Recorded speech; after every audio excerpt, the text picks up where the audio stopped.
Gonna turn everything to Sport Plus, which unfortunately you have to do every time you get in the vehicle.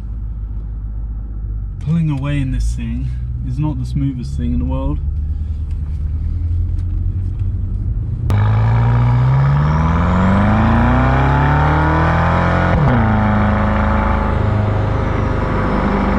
Hi guys, welcome to another video, and this time I'm in my mate's BMW M6, which I was lucky enough to drive previously. I have to fully disclose, this is not the first experience in this vehicle.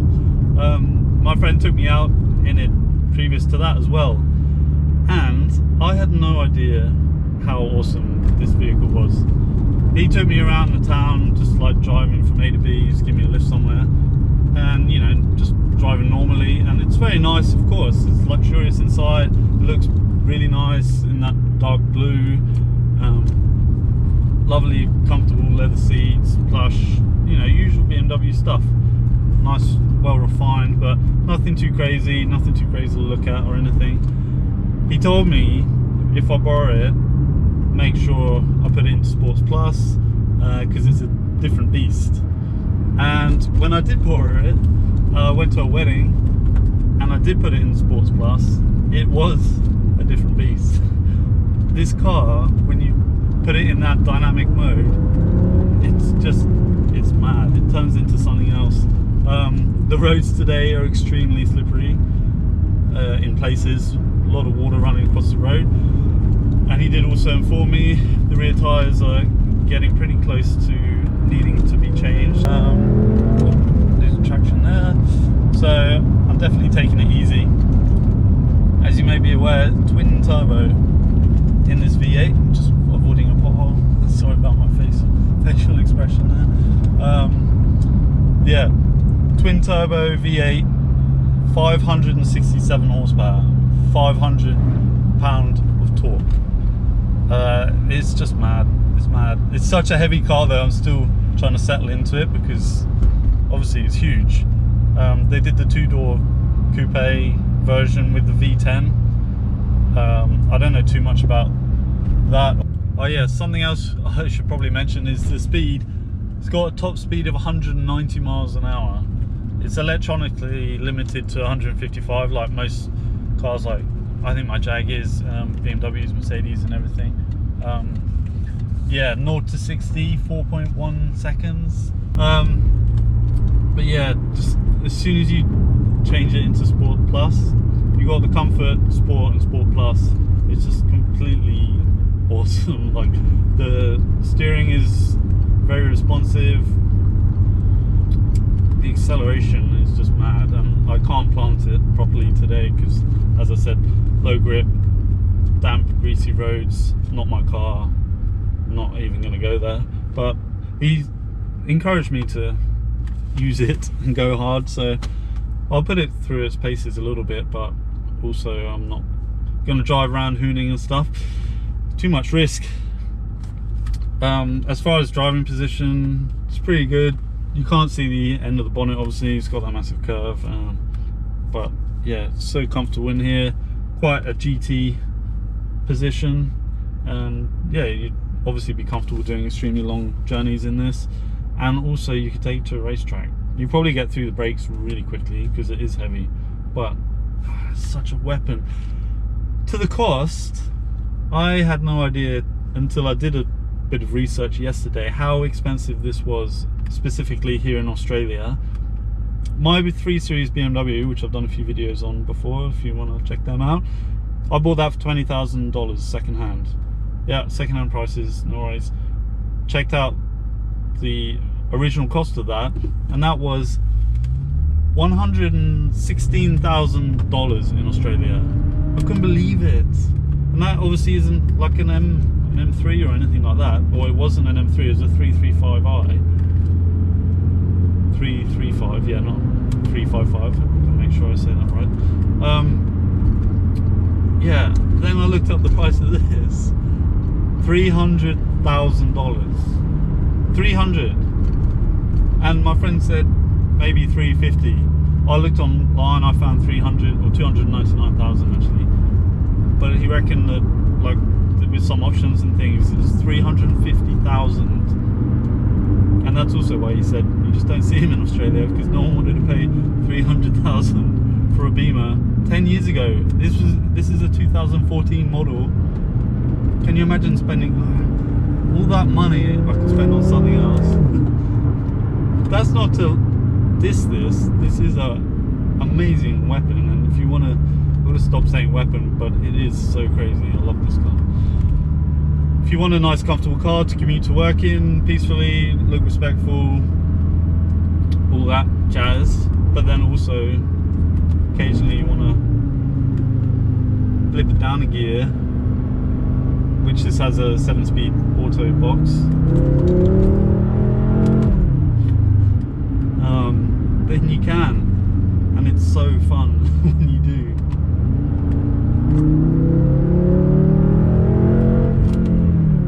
Did I mention it sounds amazing as well?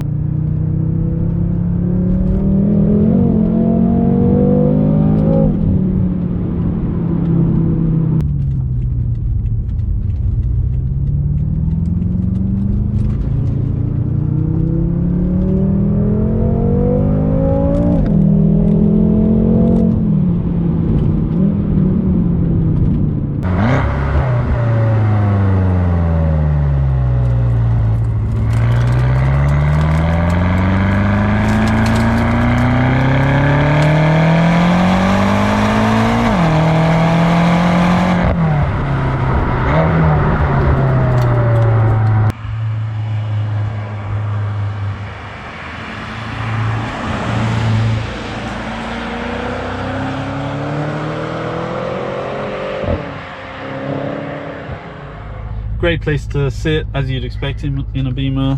Lovely wide armrest here. Change it into dynamic sports mode for the manual shifts up here. Be comfortable enough.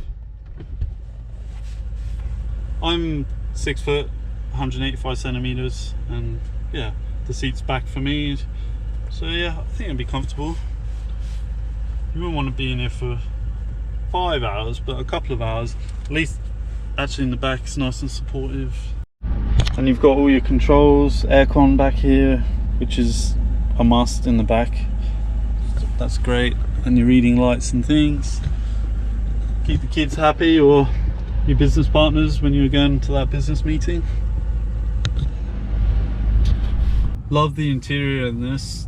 Leather up here, Alcantara, so many little cubby holes as well.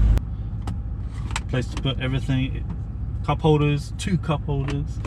It's just yeah, it's just the perfect place to be in for a long road trip. You can just imagine, you know, Autobahn in Germany, cruising up to 150, 200 k's, easy peasy, in time for your business meeting. Oh yeah, also it's got head-up display. That's pretty awesome actually. It's one new technology which I think is amazing. It really does help not having to take your eyes off the road, just for that split second, or even you always know what the speed is. It took a while to get used to initially, but by the time I'd done that trip down to the wedding, I was like, oh yeah, it's the, you know, it just comes naturally. Like most things when you get into a new car, it's all a bit uncomfortable, but then you fit in, it all falls into place eventually. So yeah, that's what you see, obviously, the rev counter there.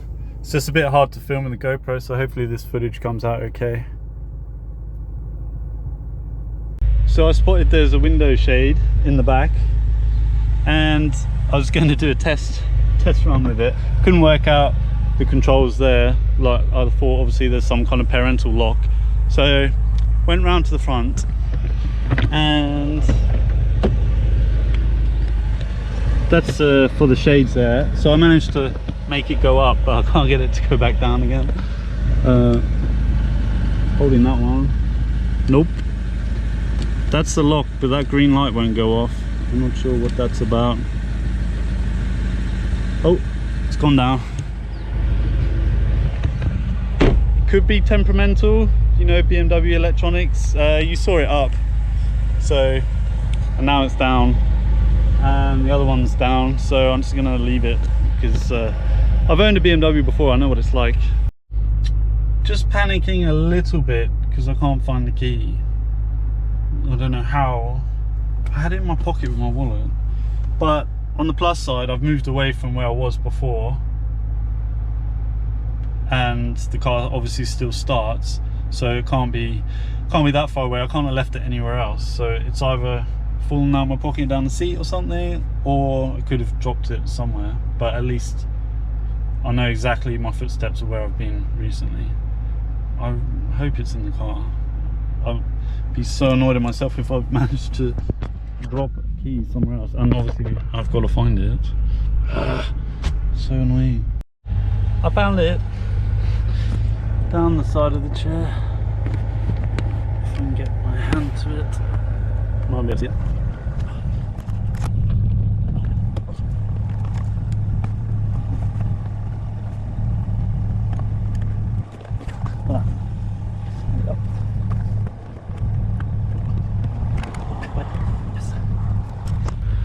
No doubt that would be an expensive key to replace. Most keys are normally $400–600, but wouldn't be surprised if it was way more than that. I feel like a fraud when I'm driving this. It's the second time I've driven it, as I've said. People love it.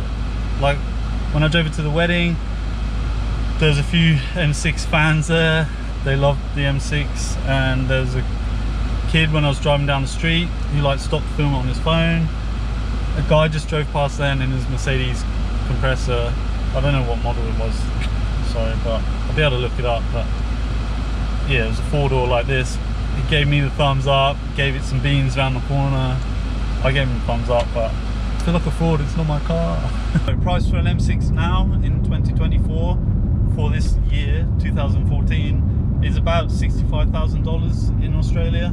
So like for England that would be £32,500, but it'd probably be a bit of a chunk cheaper than that, just because there's that many more. At least, at the very least, you'd have more selection for like colour and all that kind of thing. It's always better options when you're looking at European cars in Europe, of course. Also, the changes going through the gears is awesome, by the way. So quick, like bang, bang, bang. So good. I can only imagine what like a new sports car, a 911 or something like 2024 in the last 5 years would be like. It'd be so good.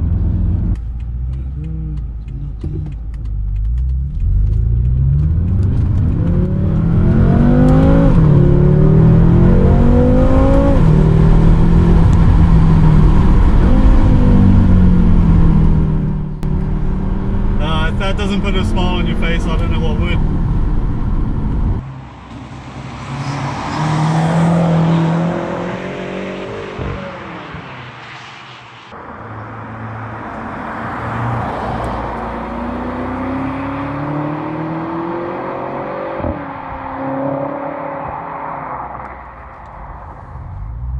Okay, first gear, electric park brake, park engaged, still in first gear. Protect against rolling away. To leave vehicle, protect it against rolling away. To drive, fasten seatbelt and close doors. To leave vehicle, protect it against rolling away. Secure vehicle against rolling away. What does that even mean? What do you mean? Like put a block under the front tire or what?